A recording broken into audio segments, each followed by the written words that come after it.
Sounds like a plan, a good dealio. Hey everyone, welcome back to 22 Panels. This is the podcast that aims to examine, explore, and elevate the medium of comics. I am Tyler, and across the interwebs from me is Tad. Hey Tad, how's it going? We're elevating things now? Yes, Oh we're yeah, no, elevating is what we're good at. It's the examining that we're bad at. one of them. Uh, One of them. one of them. One of them. Maybe it's exploring. No, we explore lots of We comics. explore lots of Yeah, it's comics. got to be the examining. I don't know about. We examine a lot of comic books. I don't know if we elevate. We try. We try hard to elevate, but I don't know. I mean, examine implies a certain level of studiousness Mm-hmm. that I don't know if we deliver. I think we do a dang good job. You think we do? Yeah. Okay. And in all Okay. honesty, I I think think so this too. is like probably one of the best podcasts for digging into all comic areas. I mean, we like today, for example, we're doing a Western-ish type book. Yeah. Well, and a timely one Yeah. because uh,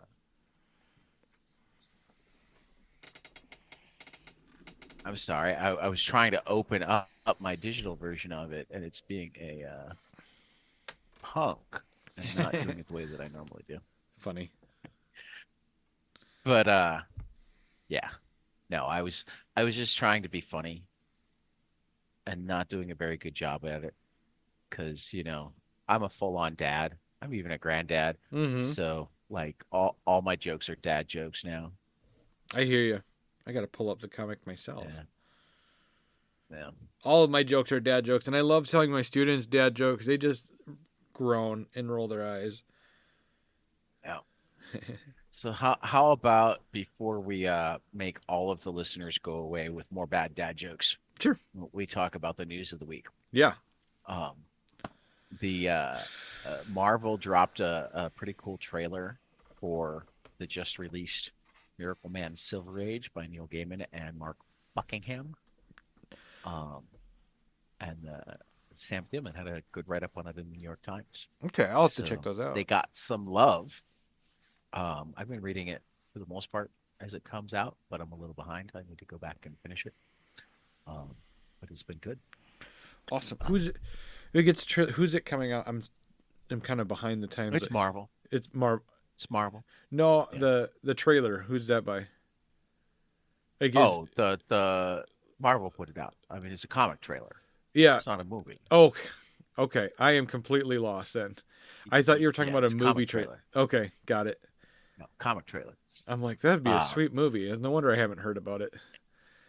in more good comic news, Tiny Onion is upping their game. They hired four new people. A production manager, Mm-hmm. Deanna Avila, coming from Z2 Studios. Editor Steve Fox. Talent manager Greg Lockard, and editorial assistant Antonio One Eyes. Um, That should be pretty so cool. Tinian seems to be not just on the rise personally, but bringing people with him and turning his studio into a thing, and that's very cool for all those people who say comics are dying. Exactly. I'm like, They're no, not. no. They're not. They're not. There's things happening all over So the place. I mean, things like this and yeah. then I gotta get a couple of these quotes just right. So let me pull up my buddy Jay Quo at Status Quo. Um, I mean, well, no, we should. Well, no, I don't need to get Stormy dead on. Because I mean, she killed it. I mean, and let me just remind anybody who might be listening still who thinks that I just bash on Trump or whatnot, or thinks that her testimony was prejudicial. All the defense had to do to not have her testify was stipulate that Donald Trump had had sex with her, Hmm. which isn't a crime, isn't part of the crime, but because they not only did not stipulate, they insisted in their opening argument that he hadn't. She needs to testify and testify with some level of specificity just for, credibility and to like make the case. Um, my favorite moment, I think, was when uh the the defense attorney under cross-examination said, uh, you make up stories about sex for a living. You know, you're very good at it. How do we know that you didn't make this up?" And she said, "Well, first of all, the sex in my movies is real, just like the sex I had with Donald Trump. And second, if I was writing as a story, don't you think I would have written a better story?" No kidding. With a better person. Well, even if it was with him, I mean, it is like the most boring. I went to the bathroom, I came out, he was naked on the bed. Yeah. He got on top of me, it was done. I didn't like it very much. That's not much of a story. Um, but that takes nothing in terms of the hilarious Republicans this week on Marjorie Taylor Greene. Did you see this? No. No. She brought her motion to vacate, and Oh, she did.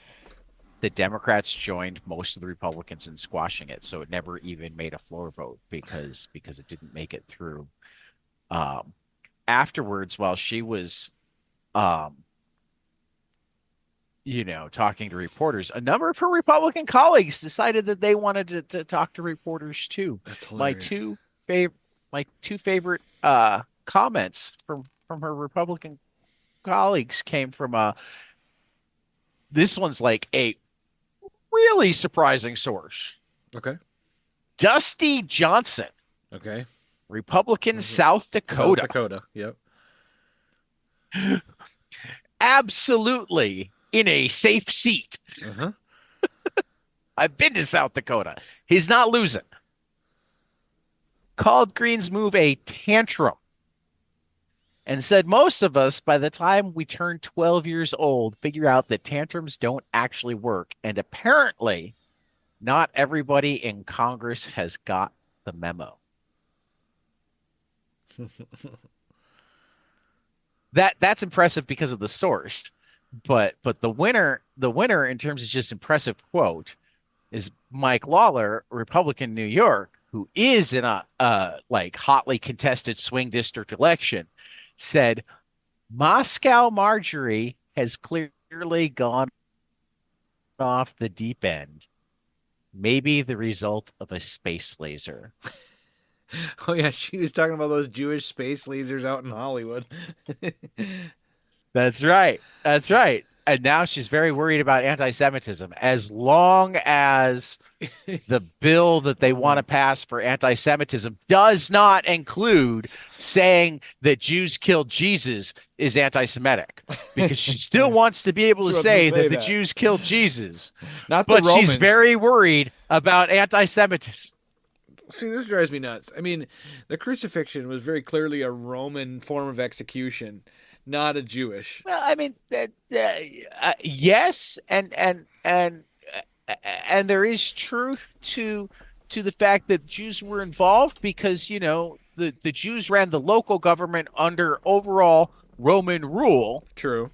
But this is where I also remember everybody that Jesus was Jewish. Yeah. There wouldn't be Christianity if he hadn't been executed. That was one of the things that needed to happen Correct. for there to be a religion created. Yeah. So saying the Jews killed Jesus is like saying, the Americans killed whoever they executed last. Like, yeah, that's who was there. Yeah. I see your point. He was one of them. That's, you know, I mean, I see your point. Yeah. I'm certain there were Jews that didn't want to kill Jesus too. I know that there were at least 12 of them. Specific number. Well, and some people are going to go, well, but Judas gave him up. I'm like, yeah, well, that's messy too. Read your damn Bible. Um, anyway, Yeah. let's talk about some cool new to order stuff this month. Yeah. So we got You get Barbaric. to lead off. Let me share a screen so you can read. Sure. Barbaric versus Deathstalker from Slash, Stephen Kostansky, Tim Nathan Gooden. From Did you Vault. read the first Deathstalker issue yet? Uh-uh. Oh my God, it's good. Is it? Okay. Overlength Yeah, I one don't know shot. if it's actually. Oh, go ahead. Yeah, sorry. It's an overlength one shot featuring two of the most iconic sword and sorcery heroes locked in an epic battle. Cursed Barbarian versus Warrior King, Axe versus Sword, Owen versus Deathsucker. When an evil wizard summons the two most reluctant heroes of all time, they'll have to square off. But a clash of steel alone may not decide the final victor. Go ahead. What were you going to say, Ted? I was just gonna say that Jim Terry and Tim Seeley with the main line The main story. Deathstalker, Yep, Deathstalker. the first issue, managed to uh both write a good story and capture all the ridiculousness that makes the like actual Deathstalker movies unwatchable. Yeah, that's true. That's funny. So yeah. I do look forward to seeing what Morisi and Seeley teamed up can do as well. Mine is this one just looks cool to me. I like The the Last artwork of a the lot. Wardens. With an alcoholic father and a hole in her wallet, Danielle Pryor's life in the rustic town of Bleakwood goes from bad to worse when her long lost brother Bruce returns from the Vietnam War. While Bruce is being plagued by a mysterious and monstrous mutation, he is also being hunted by an incompetent team of paranormal misfits, which leads to Bleakwood quickly becoming ground zero of a supernatural battle that forces Danielle to choose between everything she holds dear and the fate of the world as a whole. Elliot Spurl, Amit Tischler, and Rue Silvera um, continue all the awesome stuff going on in Mad Cave this summer. Yeah, Uh, Mad Cave is just killing it, and the artwork of this they cover they is are, so cool. and we're about to have a slew of Mad Cave people on, so I want to make it like abundantly clear. We have been talking about Mad Cave killing it since before we started talking to Mad Cave. Um, Thankfully, because we've been talking about Mad Cave killing it, we're now about to talk to a lot of people from Mad Cave over the next couple of months, Mm-hmm. and hopefully get a better idea of like how they went from small but cool to like A good big boy a good status like player. overnight. Yeah. Yeah, yeah. So, and reportedly, they pay on time with direct deposit, which, I don't think anybody in comics had heard of before. Right. So I'm excited for this one because I really enjoy the Ballad of Halo Jones. Okay. A graphic novel coming up is Ian Gibson's Lifeboat. Synopsis: Lifeboat is Ian Gibson's long-awaited magnum opus. It is the culmination of decades love and attention lavished onto every panel by the co-creator of The Ballad of Halo Jones and one of the most influential artists of the past 50 years. This trade paperback contains not only the first 3 episodes of Ian Gibson's space opera, but also an extended look at Ian's artistic process, including character design and pencils through the finished paint. With a foreword by John Wagner and supplementary essays by fellow professionals who knew him best. Looks awesome. So, yeah, it does. Uh, so I'm looking forward to that. Cool. Looking forward to that. All right. Mothballs How trade about you? paperback. Soul Otero. Fantagraphics. Yeah, from Fantagraphics. from Sol Otero. In this moving family saga, a teenage woman uncovers the hushed history of sexual violence that shattered her grandmother's life. Buenos Aires, 2001. When Vilma passes away, few friends and relatives care to attend her funeral. This conspicuous absence sparks the curiosity of her 19-year-old granddaughter, Rocio, who moves into the house her grandmother has left her. In this home haunted by memories, she delves into Vilma's life and uncovers a family history shrouded in tragedy. Moving seamlessly between Italy at the beginning of the 20th century and Argentina at the beginning of the 21st century, Mothballs draws a poetic comparison between the lives of grandmother and granddaughter. Both women are strong-willed and ambitious, eager to forge their own way, but face pressure from family and society to conform to the paths set for them. At a crossroads in her own life, knowing well the isolation her grandmother felt, Rocio seeks to break free from the chain of history. Mothballs chronicles fraught family dynamics with rare nuance and sensitivity, sprinkling in moments of tenderness, vulnerability, and whimsy amidst the pain. A showcase of tour de force cartooning that marks Sol Otero as a major talent in global comic scene. Well, that was a long description, but it looks really cool. It's really cool. How about some collections? Yeah. You get to lead here, though this one definitely caught my eye as well. Yeah. All right. This one's Holler from Jeremy Massey. Mark. Jeremy. What did I say? Jerry. Oh, did I? Jeremy. Yeah. Jeremy Massey. Mark lives in a tiny town in the Appalachian Mountains of Virginia in the early 1990s. He doesn't fit in and feels out of sync with his family and the most conservative crowd there. Lucky for him, he finds an escape, the grunge band he forms with his best friend Jay. As the lead guitarist in Magnesium Mama, Mark and his bandmates make their time in their hometown bearable. Between gigs, there's a lot of ups and downs, and luckily Mark can remember most of them. At a unique 7.5-inch by 9-inch size, this competitive Holler collection gathers together 1 through 8 of Jeremy Massey's original story of grunge, rebellion, and friendship. This book also includes a brand new cover, an original issue cover gallery with bonus pinup pages, and a new 4-page afterward comic. I really think this is going to be a cool, rock comic book. It does. It looks very cool. I love the cover here. Mm-hmm. Definitely caught my attention. Mm-hmm. And grunge is my era. For sure. Yeah. So my collection, and I've read this. It's amazing. And another group of people that I'm working on booking, Kill Your Darlings by Ethan S. Parker, Griffin Sheridan, and Bob Quinn. Rose loves nothing more than to play pretend in a magical land of her own creation. To her, that world is as real as her own. From her fluffy friends to the terrible evil that lurks at the center of it. In one night, the line between fantasy and reality will disappear. An ancient hunger will feed again, and Rose will be pulled into a gruesome saga that begins centuries before her birth. The debut from writers Ethan S. Parker and Griffin Sheridan and master artists Bob Quinn and John J.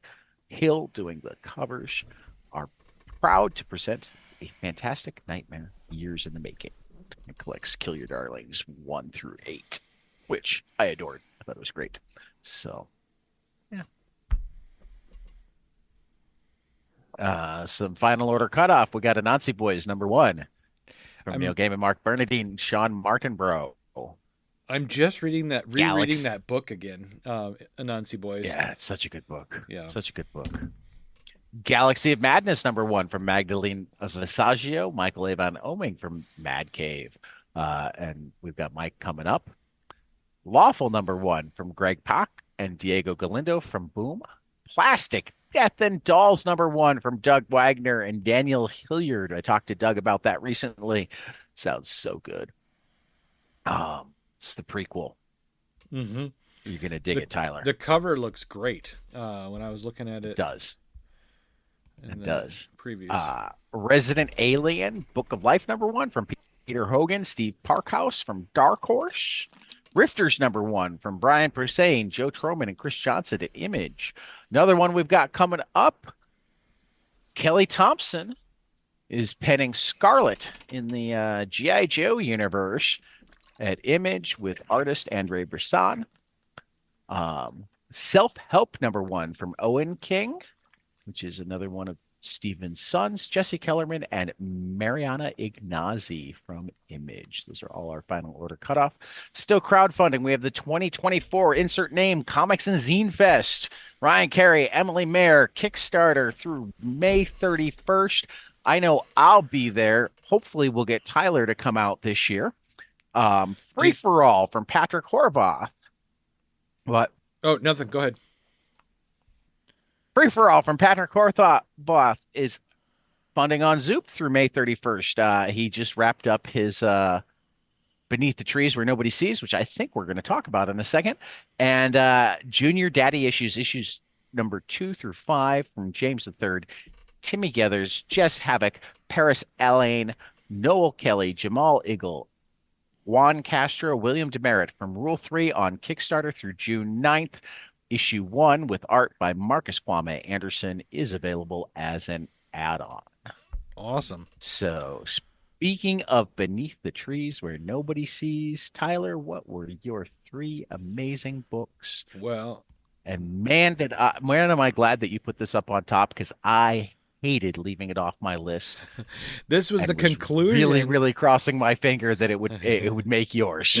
This was the conclusion of, and I was the same way about your books. Your top 2, I was really given a, Anyway, Beneath the Trees Where Nobody Sees, number 6 is the conclusion to this murder spree that both the bear, I can't think of her name right now, and the mouse. Oh, I can't remember. Sam, yep. And the mouse kid. I forget the mouse's name. Yeah. Yep. They're both separate serial killers. And I love the way they go to battle. I love the way that she turned this around on him. And she basically made his crimes everyone see that he's the one who committed his crimes. Her crimes are still because she committed her crimes out of town.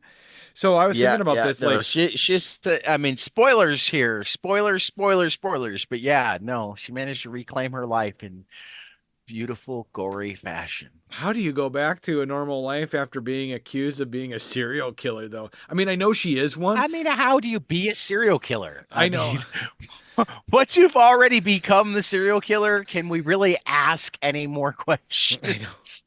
I know. How do you live a normal life as a serial killer? I know.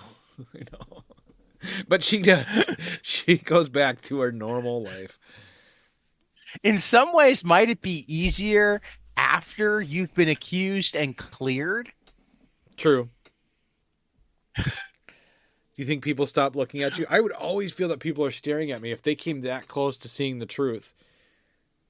Well, but again, once they've cleared you, what are they going to need to be willing to accuse you again?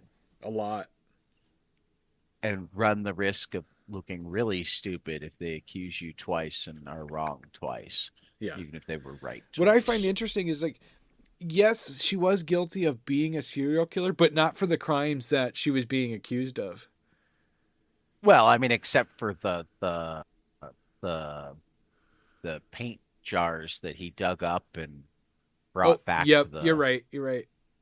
But like but they didn't actually know who that was. No. Yeah, interesting. I loved it. I loved the whole series. I was sad that this was the last issue. Honestly. Well, I mean, because she went back to her regular life, it doesn't have to be. True. I thought this might. I don't know how they do it, but I thought this would be good as a 12 issue, but 6 is good. I'm not complaining. I mean, I'm certain we'll have Patrick back. Mm-hmm. We can ask him. Yeah. We can ask him if he wants to do more. Yeah. We can ask him what that might look like. Because, I mean, he could just go full on Dexter. That's true. Not that I've seen Dexter. I've heard that Dexter is, Yeah. Coming back. So, yeah. Dexter is really good, the original series. My second pick. But what wasn't there like regular killings? So, I mean, it went on for a while. So it wasn't like one story, was it? No. I haven't seen it. See? Yep. It So was regular. He had that's how, regular murder victims throughout the series. Yeah. right, To right. keep going. Yeah. It was just, So yeah, you're right. it could be made to work Yep. My if second pick. Patrick wants to be in that scary place. My second pick was a little tough. It oscillated between this one and Santos Sisters, number 6. But this is Okay. Usagi. Neither one made my list. Santo Sisters I loved and have read. Usagi is like fourth still on my pile because there were so many damn good comics this week. Yeah. Usagi Yojimbo, The Crow, number 2 from Stan Sakai, out on Dark Horse. I never read Usagi during its original heyday. So reading him now, like, it's like, I'm catching up on all the Yeah. nostalgia I that mean, I I missed. came late, but I have read everything at this point, and Okay, my God, do I kind of wish I'd been there I know exactly. for the whole time That's because exactly how I'm it's feeling. just it's a joy every issue. Mm-hmm. If it's not among the top three, it's only because there are lots of good I comics that I can't put read. my finger on why I like But it it's though. like because It's an there's a Zen quality to it. yeah, it's calming. It's an anthropomorphic bunny samurai. I I I mean, you get some action here and there, but mostly it's about maintaining balance. Yep. Usagi is a very level character and yet still cool. Mm-hmm. For sure. I mean, he's level in a way that so many people would describe as boring, but he's not. He's got depth, he's got intricacies, he's got wants and desires and unrequited love, and he's an ass kicker Mm-hmm. only when he needs to be. Yep. Um, Yeah, it's good. And my third yeah, pick is The One Hand, it number was also 4 very from good. Ram V and Lawrence Campbell. The One Hand has They been, continue to kill it. yeah, it's been a companion One series hand, six to the fingers. Six Yeah, Fingers. Yep. yep. So And good. and what I love about this is like he's closer than ever to discovering Johann as the killer.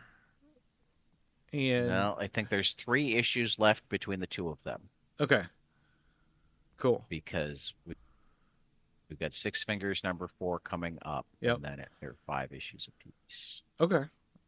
So we're getting there. Yeah, it's close. Getting there. They're starting to like merge. Mm-hmm. In Very fact, much wasn't so. there actually a scene where they've just got the wall The between wall. them? Yep. Yep. Yeah. So yeah, It's art great. on this is great. I feel like there's still at least one element that has been hinted at, but not. I mean, I feel like we're gonna have a major twist Yeah. Do that you feel won't be like? completely surprising because as soon as it happens, we'll go, "Oh, Oh that makes yeah. so much sense," but Yep. but that we can't quite put our finger on right now. Mm-hmm. Do you feel like Um, Lawrence Campbell's artwork is kind of like Andrea Sorrentino's a little bit? It's it's got got that some similarities. that dark Some quality similarities. to it. You know what I mean? Yeah. What were your 3 amazing new books? Ain't No Grave number one by Yeah. Scotty Young and Jorge Coronos.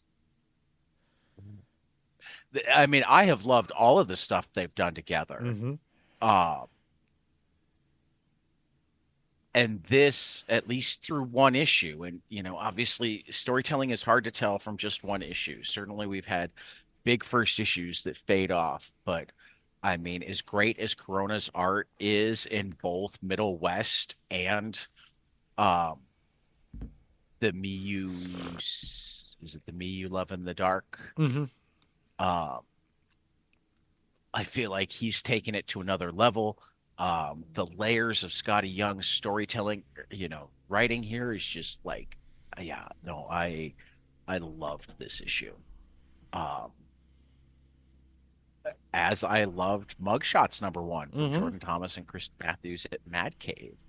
I loved how it went back and forth between blue and orange as the primary color. I loved the like getting sucked back into his old life because Sister's Kid got sucked into. I love The Mob. Yeah, it's got some Darwin Cook vibes. Um, yeah, I loved this issue. Did you notice? Because I know you read both of these too. Yeah. They share an editor. Oh, did they? I did not notice that. Yeah. Not only they share an editor, they share an editor we know. I don't have it in front of me, so I don't Who's- know who it was. Yeah, Marla Isaac Oh, did okay. did both of these books as the editor. So I reached out to her. I'm like, we already talked about having you come on, but here I am. Your name's on two of the three best books this month. Yeah, Marla Isaac also edits uh Tom King and Elsa Chartier's Love Everlasting and was on the show when we had that whole crew. Yeah. She's a staff editor at Mad Cave now. She's listed in all of the books. Is she? Okay. Well, on the staff page, but for this one, she gets listed as the editor, and clearly either she's able to do other work, or Ain't No Grave has been like predates her days at Mad Cave, one or the other. Because she's listed as the editor on Ain't No Grave as well. Okay. Uh, so particularly as we have learned how important editors are in terms of getting things done and like watering the ideas to make them grow. Um, and these are two pretty different books. Mm-hmm. I would love to. I hope that we manage to talk to her because yeah, I like talking to editors. Editors and letterers are both fun to talk about or talk to, and don't get talked to on enough shows. Have you noticed that, Tyler? Yeah, I do. The writer and the artist are top dog. The colorist is third. Right. The colorist third. The Yeah, we need letterer's to talk to more fourth. colorists and inkers. We haven't done enough of that. Yep. Yep. Um, but yeah, like every comics podcast talks to writers and artists. Yeah. I Those two don't are know like how number many one and talk two. to. They go hand in hand. And Right. I don't know how many talk to a lot of editors inkers. or letterers. Yeah. I feel like we've got the yeah, inking is a dying job just because of digital.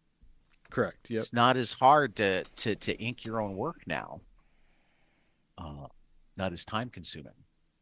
So, but yeah, no, those two are my top three or top two. Yeah. And then if you haven't read yet, I haven't. I finished this up late last night.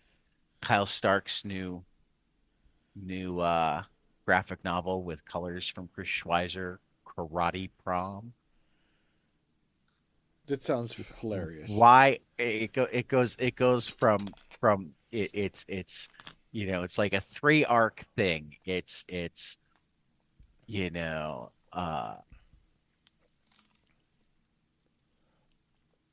Don the Dragon Wilson Jones. Yes, the Dragon Wilson is his middle name. Um,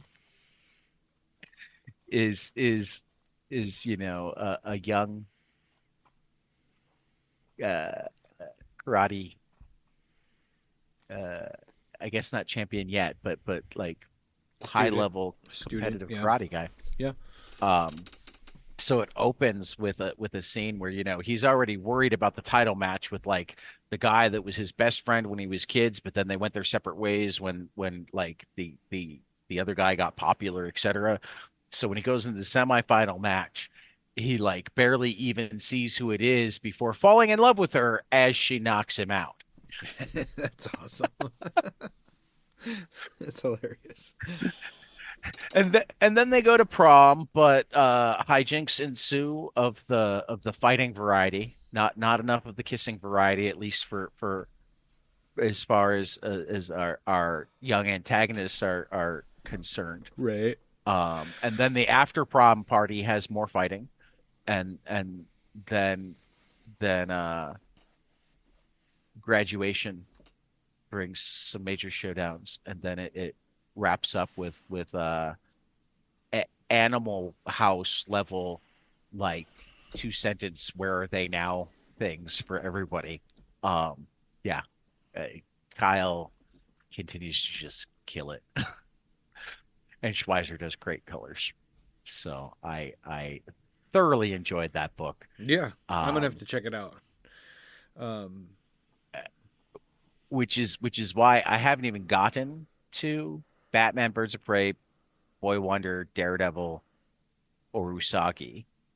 Uh, and as good as Love and Rocket's masterpiece, Gone, Night People, Deviant, Pedestrian Life of or Oddly Pedestrian Life of Christopher Chaos, Beneath the Trees Where Nobody Sees, um, and Crocodile Black, #1, all were this week. Uh, yeah, that's my three. yeah, there was a lot of good ones. I haven't Another even read great, great, Crocodile great Black yet. week in the yeah, another great, great week in the Platinum Age of Comics. For sure. For our great Yeah, responsibility this week, we decided to tackle a Western, and then we ended up landing on kind of. Pulp. We ended up landing on Pulp, which is kind of a Western. Well, what I loved when you pointed it at, when you suggested it, Yeah. um, and I deliberately didn't tell you that, well, it's only kind of a Western because Yeah. this is what happens when Ed Brubaker says to Sean Phillips, what would you like to draw next? And Sean Phillips says, I'd really like to do a Western. And this was the best that Ed could come up with. Partly. It straddles that line. I mean, it is amazing. I didn't mean that as it wasn't good. It's It's it's just just Ed is not a so Western. eh, well, and Ed is well, no, it has Western elements, It does. but Ed is so grounded in crime fiction that the what he could come up with was, I'm gonna take the retired gunfighter and have him going for one last hurrah against, Nazis in America in the 30s. But we'll have flashbacks so Sean can draw horses. What I loved about it was it straddled this line between the Old West and then the 1900s, kind of killing. 1930s. Well, yeah, Yeah. but it was that line of when the 1900s rolled around, the Wild West and the gunslinger and that whole lifestyle kind of died out at the Well, turn yeah, at the but turn of but the century. I And mean, what people don't realize is that whole lifestyle, the way we think about it, yeah, was really only like a 15 to 20-year thing to begin with. yeah, Because it really exactly. didn't start until the 1880s.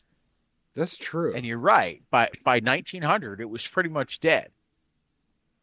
Yeah. I mean, the So we have the this. the Wild West as we think of it is all post Civil War, Yep.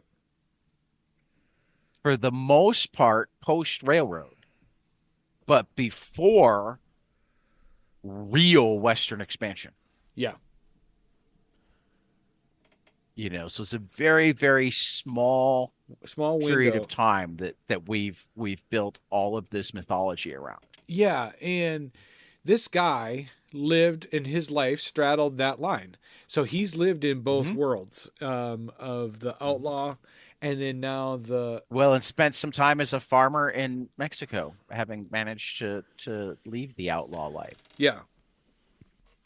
So that's what I loved about it. I had no idea where this book. I knew about it that I knew that Pulp Oh, it's so existed, good. but I had no idea what the story was actually like until I just read it, and I mean, I loved it. Brubaker and Phillips keep doing amazing, amazing work. Uh huh. So every time I feel like I can safely say, "Oh, this is the best of their work," they then put out some, before Where the Body Was came out, I might have called this their masterpiece. Okay. Where the Body Was is so good and so just slightly different from what they do that it's like, ah. Yeah. Just like Criminal was their magnum opus until they hit the fourth volume of Reckless, and it's like, Wow. Like, where do is it they going to have end? to? Boo magnum opuses now. I Yeah. mean, and they've had other long stuff, but I think Criminal is definitely better than Fatale and definitely better than Kill or Be Killed, as much as I love both of those books. Right. Uh oh, what's the Hollywood one? Why can't I remember the name of the Hollywood one right now? Do you have it there? No, I've just got Criminal there. The Fade Out. The Fade Out might give parts of Criminal a run for its money, at least to me, Right. but it's shorter, so it's not like their magnum opus. It's their best novel. It's not a novella. It's a full-on novel because it Uh-huh. was like, yeah. I mean, but really, they've just put out. They have cornered the like pulp noir comics Mm-hmm. market. Yeah. You know, you can write those comics, but you're not going to be able to write those comics without getting compared to Brubaker and Phillips. Right. Uh, which in some ways makes what Condon and Phillips do that much more amazing because they are fantastic and often compare favorably with Brubaker and Phillips, and they're never gonna avoid the comparison of Brubaker and Phillips, seeing as Sean is Jacob's dad. Exactly. You know, I mean, the balls that they had, I don't know if I've ever, I probably did like the first time that I talked to them. The balls that they had to not only make a comic together, I mean, making a comic together isn't ballsy, but to do it in the genre that Jacob's dad is the king of, Exactly. I mean, that's probably going to help the sales of issue one, but if you don't deliver, you're fucked. You're Julian Lennon, you You're know? Julian Lennon. That's funny. I'm a much bigger fan of Sean Lennon's music. He's doing some stuff with Les Oh, Sean's Claypool. much better than Yeah.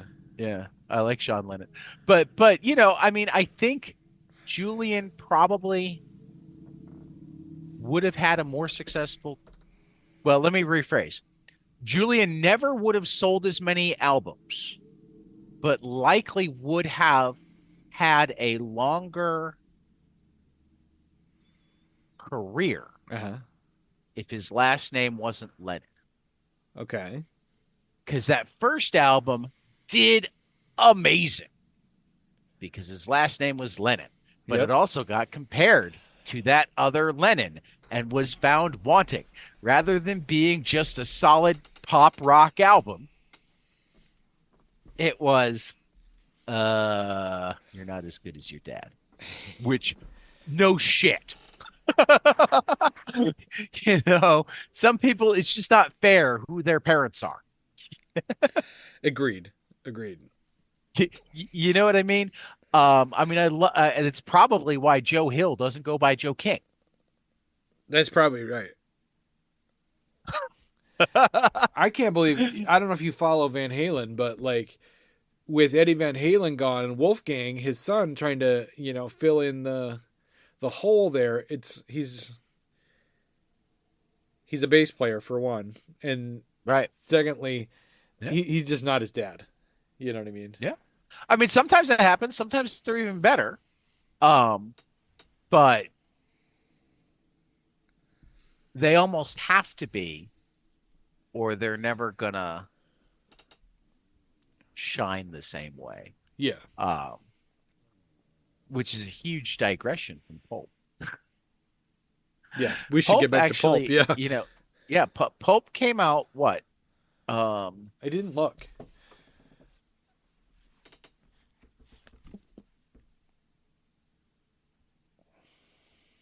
Came out in 2020. Okay. Um, that's actually a pretty apropos year. So it came out at the end of the Trump presidency. Yep. Which I mean, it makes a lot of sense that it would deal with Nazis in America, and their hints at their efforts to infiltrate Congress and whatnot. Mm-hmm. Uh, because I mean that was a lot of what we were starting to go through again. And unfortunately, still are. Hopefully, we don't require getting into a world war to see it this time. Uh, but yeah, it's also a great story on aging. It starts with the character having a heart attack. Yeah. Pretty clearly not his first. Yeah. Um, he's settled into a life as a writer with a woman that he loves and takes care of him. And, he wants nothing more than to be able to buy her a house in Queens so that she can rest. But So the one Pulp of the market things is that I did, flooding and they're cutting down on what they pay him. And he gets beat up at one point, and during the beating, he gets mugged, and during the beating, he has a heart attack, and he ends up in the hospital overnight, and then he goes home and doesn't tell his wife about the heart attack. Where does she think he's been? You know what I well, mean? I mean, he does actually tell her at a later time that he's going out to research his story and he might be a few days. Okay. So it seems like they have the sort of relationship where he's not guaranteed to come home every night. Okay. Um, That would make sense. I'm just like, I was trying to think. If it was my wife, she would be like, I couldn't leave out the heart attack part. That's key to where I've been for the last day. right, right. Um, but like, let's see, when he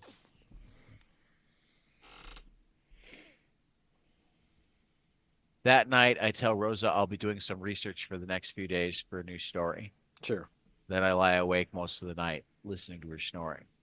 So, uh, it seems that they've got the relationship where uh it's not like I mean it's not either one of their first relationships, Yep. you know. Yep. Uh so it seems like Rosa doesn't doesn't ask questions she doesn't want answered and or just knows that like he's got that wandering spirit, because Right. there is an element to that as much as he talks about it being Spike who couldn't get over the life. Yep. You can tell that he didn't completely get over the life. He just suffered more tragedy Mm-hmm. and was slightly more realistic about the fact that, you don't get out of that life alive. Yeah. Uh, and for whatever reason, when he lost his wife and daughter to looks like Spanish flu is what's Yep. pretty heavily implied, which makes it coming out in 2020 that much more ironic because it had to have been written before the coronavirus, Yep. but it centers so many things that were going on in 2020 uh, with their predecessors. Um, I do love both the heavier line that that Sean uses and the washed out colors and much more um what do you call this?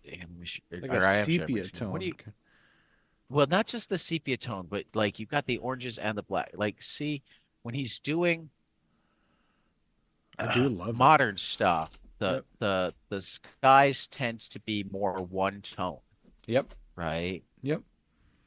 But with Jacob, when he's coloring the flashbacks, the skies, it's almost like it's an eternal sunset. Yeah. Does that make sense? Yeah. I get And what. it's got that pulp feel, Yep. Yeah, it's just a. So I love the way both Jacob and Sean alter Well, you want it to their feel like art just a little bit. the I 18 mean, the 1880s through the 1900s were dirty, it felt like, especially in, yeah. especially in those Wild West Well, and towns. there's such a, I mean, they think, I mean, between 1890 and like 1930, you add cars and radio Yep. and movies and, how different, subways. So what they're doing is they're showing how clean the 1930s were in comparison to the Right. Well, just 1890s. how much the world changed in that lifetime. Exactly. Exactly. Yeah. And so coloring the 1800s cowboy time differently makes sense to me. I mean, it feels Right. right. It Oh yeah. I love the choices and how he did it. Uh, Oh yeah. this is why Jacob's already getting regularly nominated for coloring awards. Uh, I Oh yeah. love that they didn't gloss over that there absolutely would have been people cheering Hitler Oh yeah, just like today. during the newsreel, right? Exactly. If we Just all sorts of little stuff to go along with the makes such a difference when like the history is deep and real. Yeah. I never, and it's really interesting because those two eras, right? The Nazism and the World War I into World War II. I never equated that with the American Wild West. And when you put those two together in a story, They which feel so far apart, they but do, they're not. they're not, and they're really not. I mean, we're talking 40 years here, and Well, I mean, I think one of the issues with the fact that I actually was talking to a friend of mine who's a history teacher about this, and it's not that we just had an interesting conversation. We weren't arguing about it, but one of the issues with the fact that we tend to teach U.S. history and world history as separate things is that I don't think our mind always lines them up properly. You I know, agree. Mozart and Beethoven were working during the American Revolution. Yeah, which is It feels crazy. so much longer ago. Exactly. Right. We think of the American Revolution as not as far back as like Mozart and Beethoven. Um, Franklin likely met at least one of them. you know, um, Probably. just because he went, Franklin and Jefferson, I think, spent the most time overseas, so Hmm. that we know of. Yeah. But because again, I mean, we forget that like the level of historical documentation that we think of for our lifetime. Hmm. I mean, really, the level of historical documentation for the last 20 years is two or three times the level that it was for our first 20 years. And our first 20 years, it was like 10 to 100 times the level that it was in even the 40s. True. Communications have expanded so much. The ability to store information has expanded so much. Well, You even like know, even like this um, conversation right now, like all of our conversations, I record them and they get stored on a drive, and we right. have them for Which means that it's possible that posterity. people will be listening to them 1,000 years from now, It's got assuming we still have an Earth 1,000 years from right, now. but the But yeah, it's there, and it's yeah. I get what you're saying. yeah. Um, yeah, I don't know what else to say about this Sure, except it's so good. it is. Anybody anybody who hasn't read Brubaker and Phillips should read Brubaker and Phillips, period. But anybody who hasn't read Pulp, um, I'd almost even say make it your first Brubaker and Phillips if you haven't read any Brubaker and Phillips, because it's it's a nice, compact, 96-page story. Yeah, And it was quite short. it's so poignant and relevant and like shows how relevant it is by showing how much and how little had changed between the Wild West and the 30s to subtly remind ourselves how much and how little things have changed between World War II and now. Right. Oh, yeah. All right. So I suppose we should get into what three books we hope will be spectacular next week. I mean, there's some good ones. Yeah. I saw There's your some good list and I saw ones. your list and I went, I okay, I got to come I up with some other ones. I had to make a couple of hard choices. Mm-hmm. I'm gonna make a couple of hard choices. I think both of us left my bad off. Yeah, Though I'm very much looking forward to it. I am Uh, too. But have you been reading I Heart Skull Crusher? no, but I wanted to. It's really, yeah. It's on issue 3 Uh, coming up, I think. yep. Star Trek is really good. Did I tell you? I'm gonna go ahead and put it on the air because nobody listens. I'm gonna be curious to see um how the Choose Your Own Adventure forecast from Stonehenge works out because apparently Stephanie wrote it like 6 or 7 years ago Okay. and it got delayed and or shelved. And when they finally had an artist start working on it, they didn't even really talk to her. She, as of C2E2, she hadn't seen it yet.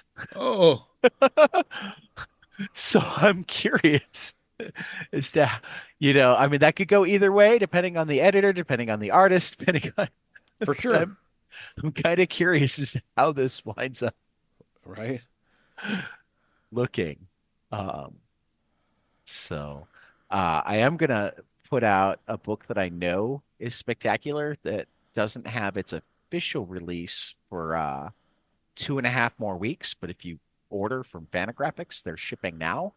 My favorite thing is Monsters Book 2. Uh huh. My God, was it good? Worth the wait. Okay. One of my goals for tomorrow is to reread them both. Um, just loved it. But then Briar, number 5, Yeah. Chris Cantwell with new artist Alex Lins coming back this week. Dark Ride, number 12, the end of this series from Joshua Williamson and Andrea Brissan, and Uncanny Valley, number 2, from Tony Fleeks and Dave Wachter. Doesn't it feel like Uncanny So, Valley just came out, number 1? I feel like yeah, they're but on it top has of it. been a whole month. Has it really? Okay. Has been a whole month. Yeah. Yeah. I had to look too. Because I'm like, that just And came out. anybody who missed Dear Editor, the collection from Yeah. Ryan K. Lindsay and Dan Cabela comes out from Mad Cave this week. So I had to look up some other ones that, because I saw your list first and I was, trying really hard. I hate repeating ourselves because then it just kind of feels like, well, what's the Not point? unless it's like a killer. Exactly. Exactly. There are certain ones that look so good that it's like, no, we just need to double emphasize this. Yep. So I went with And Napalm Lullaby, number 3. okay. Number 3 from Rick Remender and Bengal. I like number 2 a lot. I think I'm more excited for number 3 than I was for number 2. Okay. Does that make sense? Yeah, it does. Um, it wasn't a killer first issue, but True. Remender has earned a second issue from me on almost everything, Yeah. and it was a killer 1-2 punch. Yeah, I agree. And then Does that make sense? yeah. Masters of the Universe Revolution number 1 from Rob David, Tim Sheridan, Ted Biaselli, and then art from Daniel HDR. As we discussed with Box Brown, you are totally the guy that the nostalgia people are aimed at. That's true. I fit that mold so well. I'm like, oh, I remember Masters of the Universe. Of course I'm going to buy this. I mean, don't get me wrong. When Tim Seeley wrote Masters of the Universe, I had to buy Yeah, it. But that's true. I I don't have know these those too. guys, so it's like, oh, I don't need to do I don't need to do He-Man. That's the other difference between us. I buy it for the title and you buy for the creator. Most of the time, Yeah. And most of the time, particularly with mainstream stuff. yeah. Creator owned, I'll sometimes buy based on the description Yeah. or some of the artwork, Yeah. even if I don't know the creator. Okay. But when it's licensed stuff, when it's Marvel, DC, or He-Man or G.I. Joe or Sure. Star Trek or whatnot, Yep. if the creative team doesn't excite me, Yeah. it's not a guarantee that I'll never read it, but I'm going to let other people read it So first. here's how I look at it. Like, I don't care who's writing G.I. Joe. I don't really enjoy G.I. Joe, and I won't be reading Scarlet probably. You know what I mean?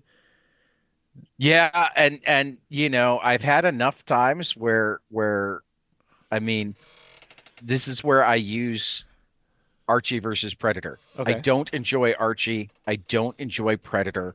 I I for years thought of the entire idea of Archie versus Predator as ridiculous. And then I discovered Alex DeCampi and how much I love her work. Yeah. And then I realized that she wrote Archie versus Predator. And I'm like, okay, I guess I have to read Archie versus Predator now. And it blew my fucking mind. Opened up the possibilities of what can I'm be still done. not an Archie fan. I'm still not a Predator fan. I Right. am a huge Archie versus Predator. Funny. So I think it's very unlikely that Kelly Thompson's Scarlet is going to make me go, "Oh, I have to read more G.I. Joe." Right. Okay. Um, I mean, even Cantwell and Jackson and Colin, I read their Star Trek. I'm Yep. not even reading all of the Star Trek coming out now, and I'm not diving deep into the old stuff. I've definitely been diving more. Right. I went back and I read Peter David's stuff, and I'm certain that I'll look at some other stuff that they've recommended, but it hasn't become, oh, I must read Star Trek now. Okay. Uh, Makes sense. but I mean, Ram V on Aquaman was amazing. What's it? You know what I mean? His 3-issue Black Label with Christian Ward was ridiculous. Um, Okay. I see what you're saying. And then my third pick. so I yeah, I've developed faith that certain people, I love their stuff enough that if they're willing to do it, they're gonna make it good. They're gonna make it good. Got it. Yeah. My third pick was Fish Flies, number 6 from Jeff Lemire. This is somebody, Jeff Lemire, when he writes something, Oh, I this will buy series it has been because so it's good. his. He is one writer that I will do that. If he wrote it, Exactly. I'll buy it. Exactly. Yeah. Yeah. Yeah. So, I've read a lot of old DC stuff, but I mean, I still haven't finished reading all of his DC stuff because now when you say his he old wrote DC most of stuff, it before I like the new discovered him. 52, Yeah, he did a lot of stuff in the New 52. that's what I thought. Animal Yeah. Man, right? Animal Man, some Dark Justice League, Okay. um, Green Arrow. Okay. I feel like there was more. Who did Swamp Thing And back by the then? time, Because that came out I about the same think time. actually Brian K. Vaughan I knew it was somebody big. did a run of Swamp Thing, but he might have actually handed it off to Lemire. I don't remember. Because I wasn't reading comics heavily in that era. Okay. I mean, I got back into single issue comics about the time they started Rebirth. Yeah, I would say Um, the same. I was into graphic novels and paperbacks heavily during the New 52. right. And then So you're right, during Rebirth is when I really started buying single issues. So my first exposure to Jeff Lemire was actually, I want to say Royal City. Mine And then was I as started working Sweet back Tooth from, was coming out, I was buying Sweet Tooth. yeah, no, and then I started working backwards and forwards from there. But I haven't, I mean, the one place that I still haven't like got into all of, because it was always going to be last on my list, Sure. is the DC stuff. Yeah.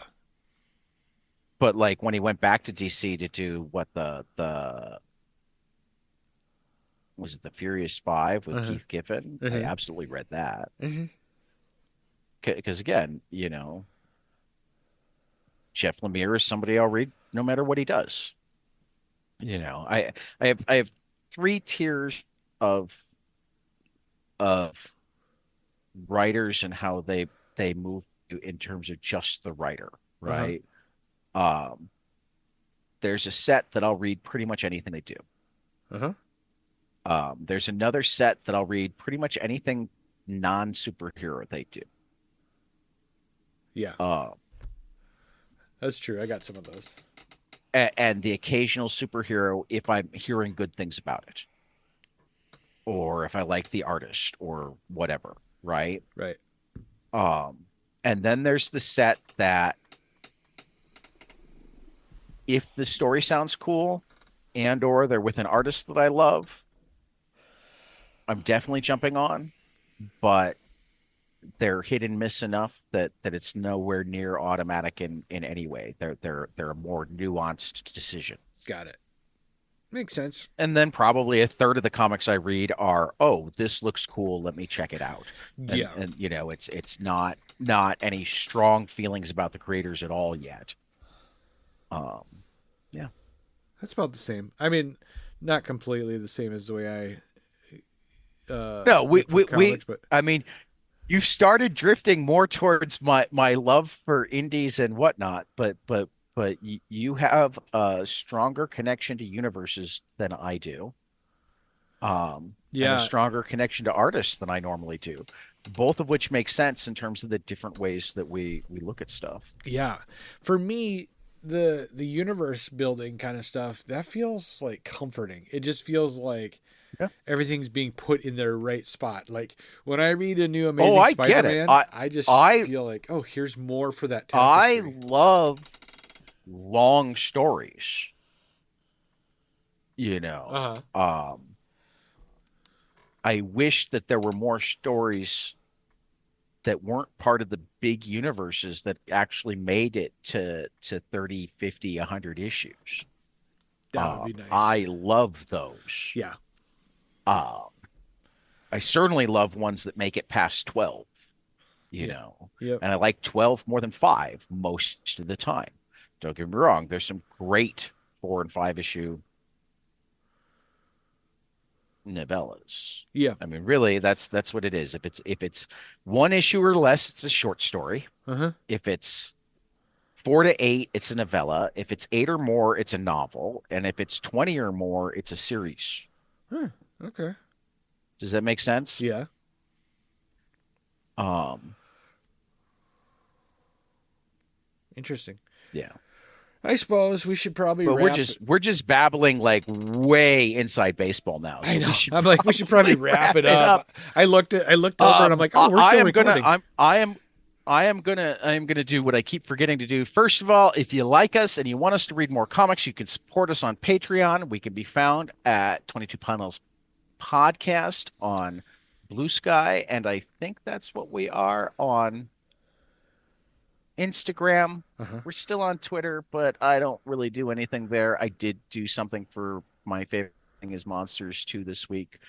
And should you ever want to bitch at us or suggest something or whatever, you can reach us at 22 Panels Podcast at Gmail. Awesome. All right, guys. To all our listeners out there, we will catch you after the next page. Later. Hey, guys. This is Tyler from 22 Panels. I'm here to tell you all about our Patreon. If you enjoy this show, please consider donating to our Patreon to keep this show going. We have many different tiers, all different levels to help you decide what's right for you. Okay, so get on out there to patreon.com/22panels podcast.